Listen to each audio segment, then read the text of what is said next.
In 2025, the global economic landscape is facing a major shake-up. A bold new tariff strategy has been introduced, one that's already changing the rules of international trade. Unlike traditional trade policies that focused primarily on physical goods, this new framework reaches deeper, targeting critical technology sectors, digital infrastructure, and even data flows. For decades, tariffs were viewed as tools to protect domestic manufacturing, but now the focus has shifted. Under the 2025 rules, countries are leveraging tariffs as economic weapons to assert digital dominance. This includes imposing higher taxes on foreign-made semiconductors, AI hardware, and electric vehicles, while granting tax breaks to domestic tech producers. The move is not just about economics, it's a strategic bid to reshape the future of innovation and global power. One of the most significant changes is the expansion of tariffs to cover cross-border services and digital transactions. This includes cloud computing, software licensing, and even some categories of blockchain technology. Global businesses that rely on outsourced digital services are now facing unexpected cost hikes and operational disruptions. Many are being forced to rethink their supply chains, moving operations closer to home or diversifying across friendlier nations. Emerging economies are hit hardest by this shift. Countries that were once thriving hubs for outsourced tech services are now scrambling to respond to the economic pressure. Some are entering new trade alliances, while others are pushing back with countermeasures. The global response is fragmented and tense, leading to increased instability in financial markets.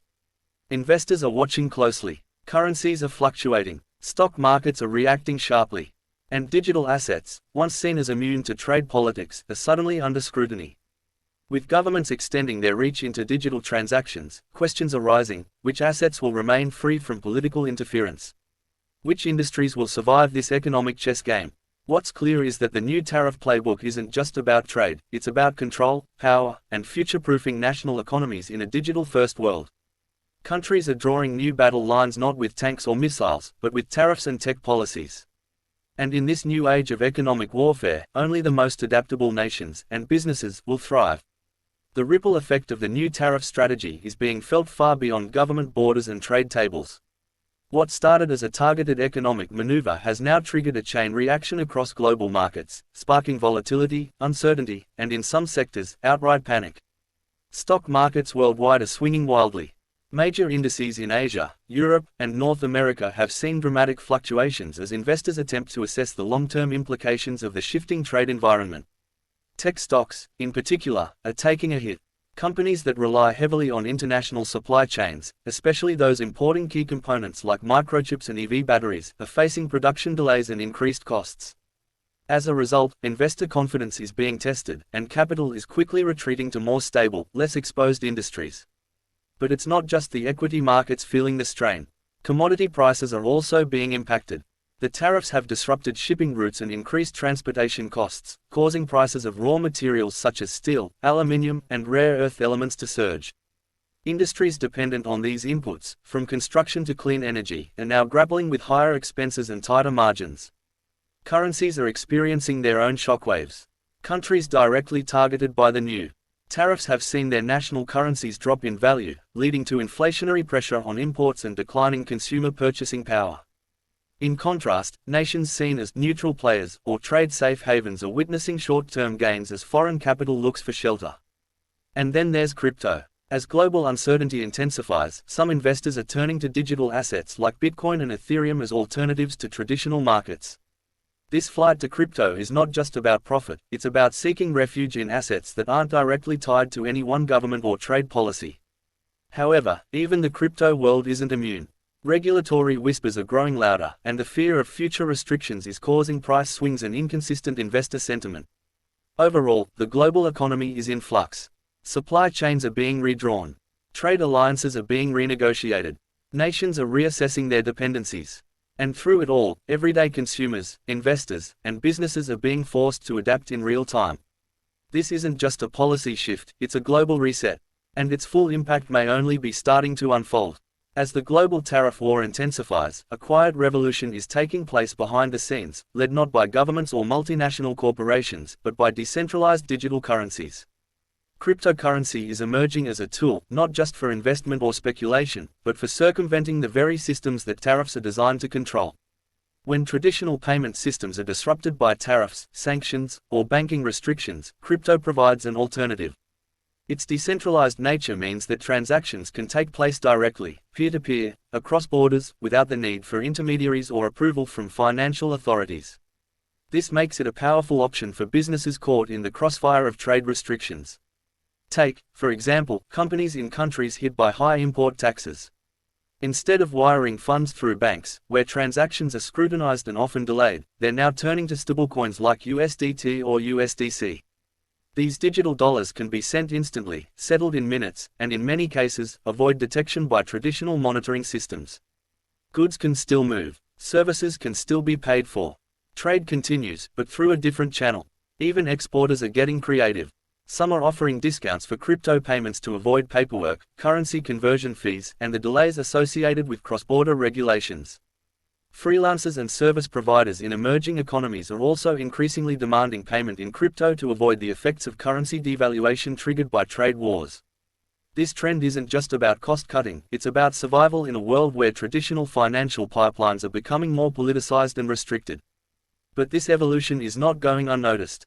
Governments are aware. Regulatory bodies are watching closely. And as crypto becomes a more viable workaround for tariff evasion, the pressure to regulate it more tightly is growing. Some nations have already started imposing stricter KYC, Know Your Customer, and AML, anti-money laundering, rules on crypto exchanges. Others are considering outright bans on unregulated peer-to-peer trading platforms. Yet the very nature of blockchain, transparent, borderless, and resistant to censorship, makes it difficult to contain. What we're witnessing is the beginning of a new era of economic resistance. In this tariff-dominated world, crypto isn't just a financial asset, it's becoming a tool of economic freedom, an escape hatch from political control, and a lifeline for those determined to keep business flowing, no matter the barriers. As the global trade war escalates, the United States is doubling down on crypto regulation, tightening its grip on digital assets like never before. This isn't just about controlling a new form of money, it's about securing economic dominance in a world where traditional financial systems are being disrupted by both technology and global tension. In 2025, US regulators are no longer treating cryptocurrency as a niche innovation. Instead, it's being framed as a matter of national interest, linked directly to trade policy, sanctions enforcement, and economic security. The government sees crypto not just as a speculative market, but as a possible tool for adversaries to bypass tariffs, sanctions, and monetary restrictions. As a result, the US is rolling out a wave of new crypto regulations. Key among them is stricter KYC, Know Your Customer, enforcement across all domestic and foreign exchanges operating within American jurisdiction. Every user must now provide verified identity documents, transaction histories, and more transparent wallet data. Privacy coins like Monero and Zcash are under scrutiny, with exchanges being pressured to delist them or face penalties. Stablecoins are also a key focus. US authorities are introducing new rules requiring stablecoin issuers to register as financial institutions. These issuers must prove full asset backing, comply with audit demands, and allow government access for monitoring suspicious transactions. This is a direct response to concerns that stablecoins are being used to fund cross-border payments that could undermine tariff policies. In parallel, the US Treasury and SEC are collaborating to develop a real-time blockchain monitoring system, using AI to track and trace high-volume crypto transactions. This surveillance aims to prevent crypto from being used as a tool to avoid financial restrictions or fund illicit trade activities, especially with nations affected by current or upcoming tariffs. Crypto mining and staking operations are also under review.